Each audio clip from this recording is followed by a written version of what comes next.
We've had a summer away, and we're kicking off with a group of hardcore angels, and we're all about to discuss Angelina Jordan's latest release. A few weeks ago, she dropped Old Enough, which has all original material, and we've all been very exposed to it and very excited about it, and we all have a lot to say. Yeah. So we have Adrian, who we've met before, living in France near Geneva. We have Alan Epstein, who is a doctor from California. We have Ron Raskin, who has the advantage of only being a 90-minute ride from the New Hampshire concert in September. And we have Andy in rural Ohio. Welcome, lads. Welcome. Yeah, welcome. Welcome to Yeah. you. Thank you. Hello. Okay. I wanted to kick it off by telling you that I Yeah. got the official music hall, and it turns out that Angela had very high prominence. You can see here that she's right next to Yo-Yo Ma as the top 4 people in the center that they're trying to promote. Wow. That was really cool. Does anybody know why she is doing the Portsmouth location? Why was that picked first? The only thing I can think of, if you remember about 2 years ago, she had a very short TikTok where she was sitting in an audience and it looked like the music hall, and that she may have visited there a couple of years ago and made an agreement that if she could play there. Yeah, I knew she was there a year ago, but I didn't know why or what the relationship was. After her concert in Norway last summer, she stopped in New York, Boston, and New Hampshire. But we never got any details. But somebody in the comments said that her visit to New Hampshire was to the music hall. We don't know why. It might have been a private show. Maybe she was with her team and they were checking out the venue. Okay, So- about her brilliant EP, Old Enough. I would like to start off by thinking back a little bit before we all listened to the 6 new songs and that we heard the news that she was going to drop an album. What did you guys think? How would that album turn out? Would it be all originals? Did you think it would be jazzy or something completely different? What were your feelings about that? I didn't really know what it was going to be, and I wasn't really predicting. I had a hope of what it might be. And my thought was that she was going to stick with her roots and that we would see some of the classics or jazz mixed with some original new music. I had no idea what type of new music, although I felt that it would pay homage to the type of music she had been singing in the past. But I thought it would be some kind of a mixture. And when I heard it, I was surprised. Yeah, I was surprised too, because I also thought it would be more jazz, and it was not. It was really something more modern, let's say. Pop, retro pop. We probably could have predicted it by the way her TikToks and other things were going, as being Maybe. getting more mainstream and more younger. Maybe. Right. And I think that's been the big push to get her numbers up. She needs to bring in a bigger audience. So I think this is a really smart move on her part. Yeah. She didn't lose us, but she's hopefully adding on a different group. I thought Long- for sure it would be all original, and I was hoping for a variety amongst the songs on the EP. And there is some variety, although to me it seemed we got the first 2 and the last 4 seemed to be in 2 separate kind of groups for me. Which is your favorite song and which is your second favorite song of the 6? I think I'm a little different than everyone. I actually like the first 2 M Diamonds. Those 3 to me really hit me. And also I like All My Fault. But the other 2, Good and Goodbye and Fire and Rain, just didn't hit me as much as those. For some reason, I know I'm in the minority about that. For me, I think No, I'm the Fool is the one best. Yeah, me too. And then, like, also Fire and Rain, All My Fault. I think those are my top 3. I think it's difficult because the first 2 had music videos and you could see her performing. Yeah. You could see her hand motions and facial expressions. And we didn't get that in the visualizers. Mhm. So if we have to go just by the song itself, I'm a Fool. I certainly love that one. I like Good and Goodbyes, Diamonds. Say maybe those 3 are tops, but I think all of us are going to have different favorites. The one thing that I like the most about Love Don't Let Me Go is that it had some very intimate moments. The way the camera pictured her while she was driving was right next to her face, and you almost felt like you were sitting right next to her, and you could almost feel her. It was fantastic. Yeah. That was the first time I had felt that. Because you made a point, Alan, about the ending of Now I'm a Fool. Oh, absolutely. That was Yeah, fantastic. it's an incredible ending. And I actually thought of a riddle about the ending of Now I'm a Fool, because we know that a cat has 9 lives, but how many souls does Angelina Jordan have? And Well, the just answer this, is 5, because yeah. in 5 different ways she sings My Soul, in 5 different ways, and it's really remarkable. That alone should impress anyone and everyone who hears that for the first time.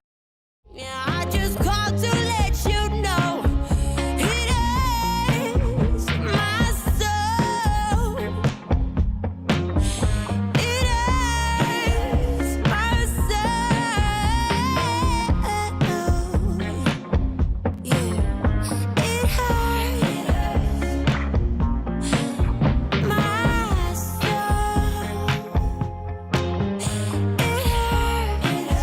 It hurts my soul. It hurts, yeah, it hurts my soul.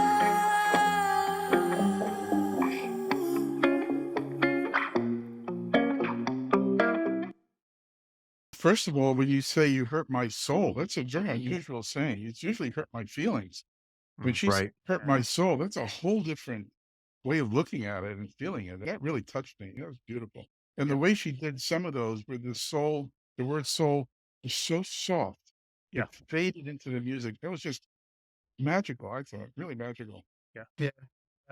One of the things that really touched me was at the ending, she went through repetitively that it hurts. And all I could think of was the 7-year-old girl. And the fact that she heard it, she was actually singing in a higher register when she was talking about hurting, and she was whispering it. And I'm thinking of that 7-year-old girl hurting, and it almost drew tears. Because it drew some emotion that I didn't expect.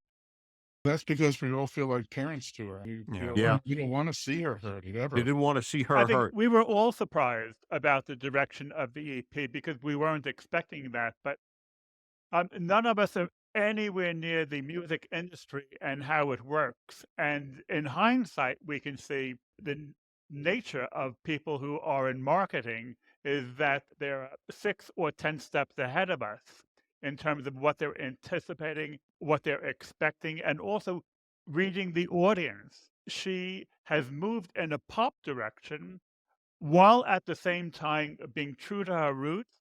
And for us, Angelina Jordan connoisseurs, we realize that she hasn't compromised herself. Well, and that's I why agree. that's why we loved your last video, Alan, when you talked to Amy, because it's so great to get a group of 18, 20-year-olds to comment on these songs and see if they are getting the impact we're hoping they will, or that Angelina's hoping they will.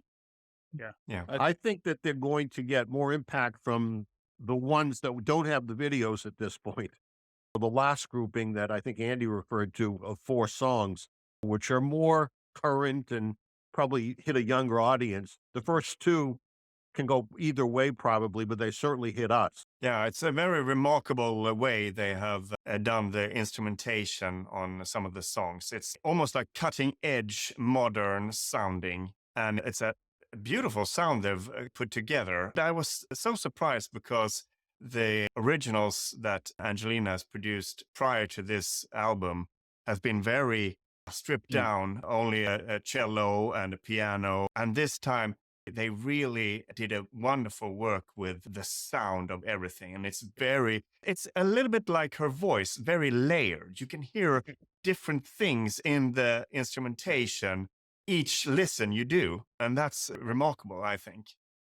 The other thing, like they were trying to make them radio ready, but they're not going on the radio. Why aren't they showing up? Is that something that takes a long time to happen, or what happens there? I Anybody don't know? think there is a way of us knowing. I think all of us Angelina Jordan fans, we want her to be world famous yesterday.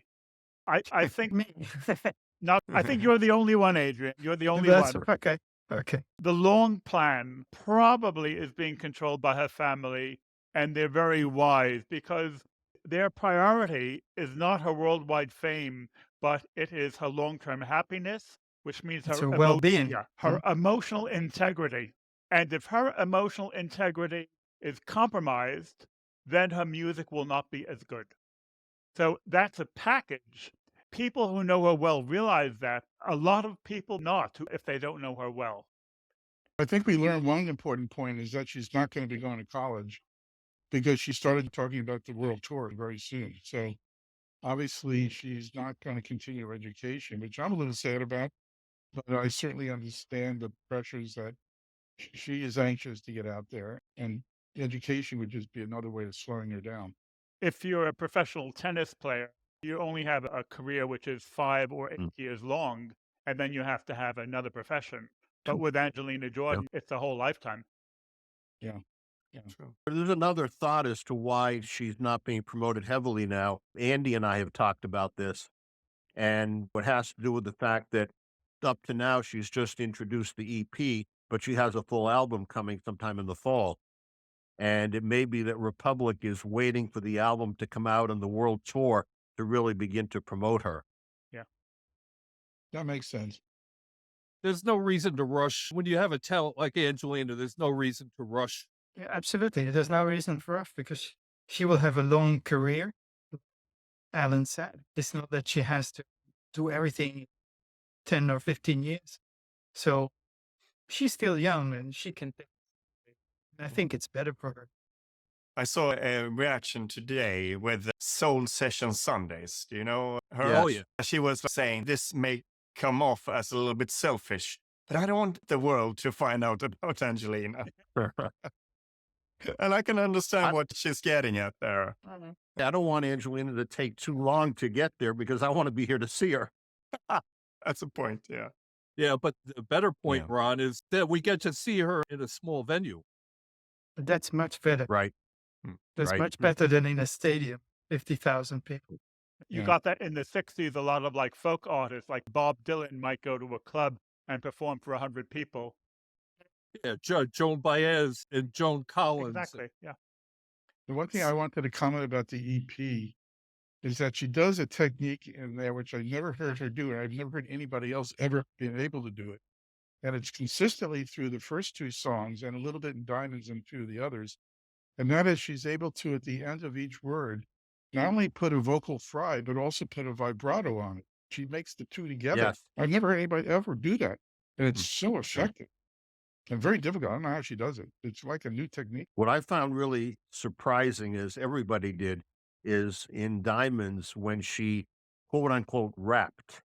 Eyes on me, 'cause I believe I'm exactly where I'm meant to be. Young and free, powerfully, open doors that are meant for me. And I'm made for me. And I don't know what the terminology is, whether you call that true rap or whether it's soft rap. There's some term for it probably, but it certainly is surprising.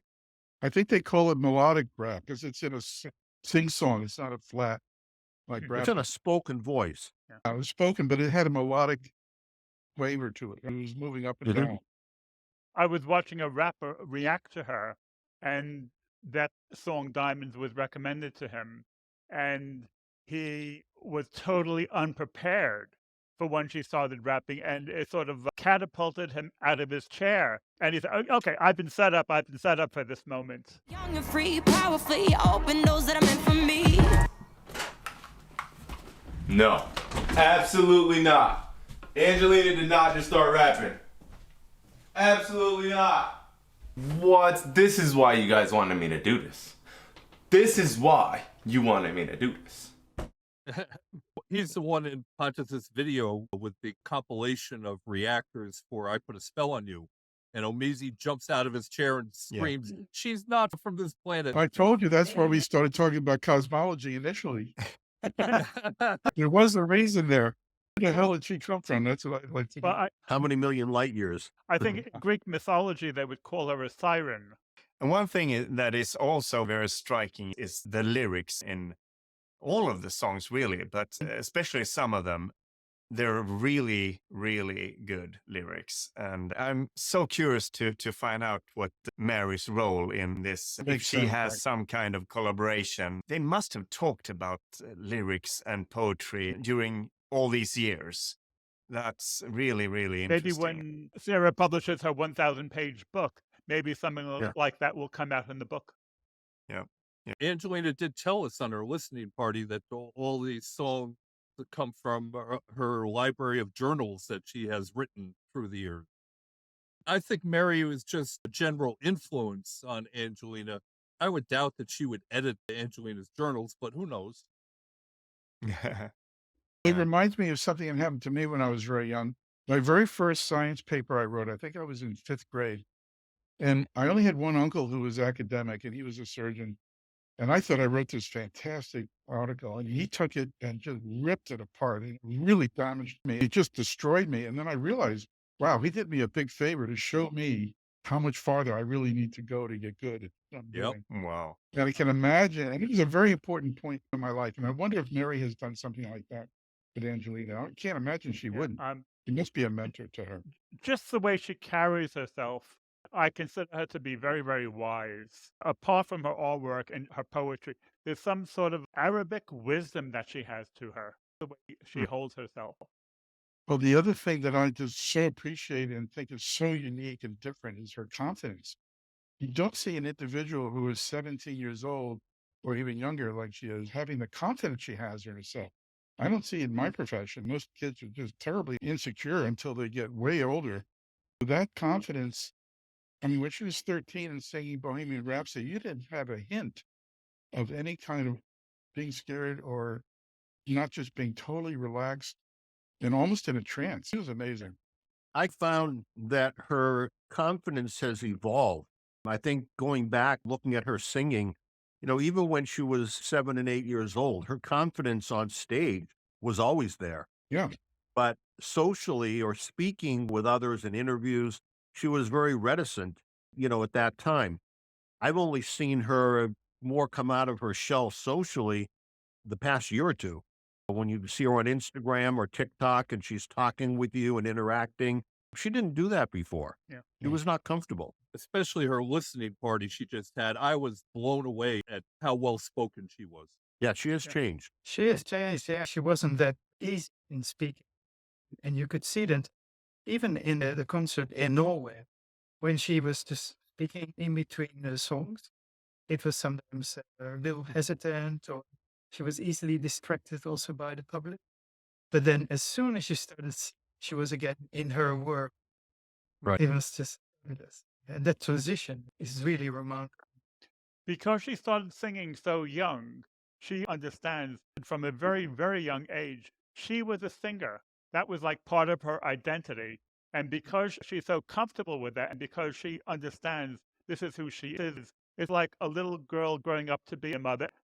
She's always going to be a mother, and this is what little girls grow up into. And it's the same with Angelina George. She was always going to be a singer, and this is part of her identity of who she is. I think that in my profession, the more you speak publicly, the better you get at it. And it certainly happened to me. And I think with Angelina spending 12 hours a day in the Republic Records studio and having to interact with the technicians and other musicians there, she probably has to express herself quite a bit more than being at home. And so that may have helped her get the confidence and ease with which she is doing more public speaking. I think her mom helped her and probably her grandmother as well. I can think of when she did Gloomy Sunday on Norway's Got Talent, and there was a little interview at the beginning. Said to her, "Are you ready inside?" And she said, "Yep." And she said, "Go give them some jazz." And she went out. Der? Ja. Ja.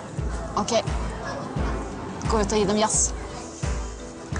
And she looked very confident going out on stage. Yeah. I think the problem we saw during her concerts last year in Norway of trying to speak to the fans was she got very emotional. She was just so happy to be on stage and performing, whereas now spending all those hours in the studio and talking, and then the listening party where we couldn't see one another, we couldn't see her, we could only hear her talking. She was much more at ease. And like I said, I was just amazed and really pleased with how well spoken she was. I think the other point was that when she was at the concert, she had to speak a lot of Norwegian because she was home talking to friends and everything. And so when she got on stage, I had to talk English. I think she Yeah. was a little confused at times. Yeah. I remember going to a Pink Floyd concert years and years ago, and this was after Roger Waters left the band. So this was David Gilmour singing. And between each song, he just said, "Thank you," when the audience went nuts. And if it was really loud audience clapping and applauding him, he said, "Thank you very much indeed." So that was it. So, of course, different artists have different ways of going about talking to the audience or interacting with the audience. Some don't interact at all, but some bring up stories of their life and everything. I think we're going to find that Angelina will develop in that area as well in the years to come. And maybe open up a little more. This is exactly why I live in England, because I like the understatement. Thank you very much indeed. The English don't do 7 words when 2 will do. Yeah, that's funny. But I want to go back to the lyric part. I want to run something by you guys. The lyrics in Good and Goodbye is, especially for me, brilliant. And there's one phrase that she uses. The first time she says it, she says, "I don't do darkness, so you cannot come with me." I don't do darkness, so you cannot come with me. And I think that's a brilliant way to just reflect upon your personality, so to speak. But then the next time she says, "We don't do darkness." I find that interesting that she goes with I first and then we. Yeah, I think she's including us angels. I actually made that point when I was talking about her singing Oslo, where she went she to I, where she changed it.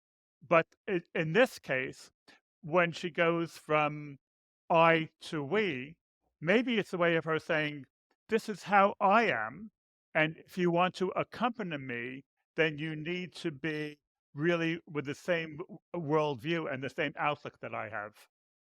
Yeah, I think that's brilliant, Alan. I think that's something that she has in mind when doing these lyrics and these songs, that she wants to make the world a better place. And this is one small aspect of it that she can incorporate to say, "I do this and we should do this almost." She's saying almost, we shouldn't do darkness. Yeah. See, this is the type of subtle juxtaposition, I think, where Mary might have some type of influence. That subtle type of shift, that subtle type of nuance may be a little bit sophisticated for a 17-year-old. So this is why I wonder if Mary is some type of influence for her. One of the reactors said something about history being very interesting, because if you think of the word, it's his story, history, and she actually says her story in the end, and she changed gender on everything. That was very interesting. Yeah. They picked that out. I didn't think of that. Yeah. A couple of things that really intrigued me about the lyrics. One was, we still don't know 100% who the story is about. It comes across as that it's, she got hurt, maybe in a love relationship, but we don't know that for sure. She could be referring to something totally different. It could be fictitious. It's interesting. Nice to be a fly on the wall, as Andy would say, to be able to understand what she wrote and why she wrote it. The second thing that intrigued me, and I don't know if a lot of albums are this way, but certainly this one hit me right off, is that each of the songs is a progression. And that from the very first song in the EP to the end, it tells a story of hurt and recovery and coming out on the other end on top. And I just thought that was really intriguing to follow that progression of story. I think a lot of it has to do with the fact she's appealing to 15 and 20-year-olds. And this is a really common theme for that generation, to be in love and then to be hurt. Really universal appeal to that generation. True. Oh, yeah. She made it very believable. And it all fits under the title of Old Enough. The entire EP fits perfectly under that title. I think that when I was 18 to 21, the most important emotion I had was loneliness. I was so lonely. I didn't know how to get love. I didn't know how to find a girlfriend or anything. It was really hard on me. And I think that's a very potent theme that could be definitely utilized in her song. There's also another line from the same song, Good and Goodbye, that I find amazing. And that's because you are pure light and your differences were made by design. Cause you are pure light, and your differences were made by design. That is something that I think is so deep. Also, she says love is on your side. I don't understand that one either. Do you understand that? Now, I haven't reflected on that one, but this with the light is, for me, it's like she's saying that we're all the same deep down. The difference we see, the color of our skins and the traditions and everything is just by design. It's like that really doesn't matter. It's deep down, we're all pure light. We're all like the same in a way. That's where I get from it. But of course, that's the brilliant of lyrics like this, is that you can have your own interpretation of it. You can make it your own. And I think that's the important thing that she's getting at here. And she even, wasn't it true, Andy, that she dodged the questions about what the different songs were about in the live stream? Yeah, she was pretty coy about it. The lyric there, the differences are made by design, I have interpreted it as the choices that we individuals make. That's our design. It could be the genetic makeup of somebody is already designed. A million interpretations. I think a very good way to close this conversation, which could go on hours and hours and hours, is to refer to the famous ladder painting, which my friend Jeremy called the Sea of Souls, and how we are all the same and we all merge into each other and we're all in the light.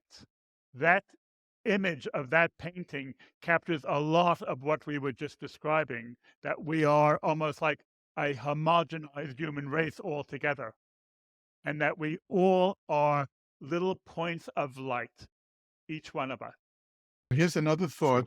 They actually calculated how many human beings have been actually on the earth since the beginning of time. You know what the number is? 100 billion. Wow. Wow. But there's been 100 billion, and not one of them ever survived. They've all died. That's one generation after the generation. There's been now. I was never expecting to be immortal, so that just confirms. Too bad. Right? Too bad. We're all trying, though. Thank you, Les. It's been great. It's been a meandering, well-informed, no-holds-barred conversation. No.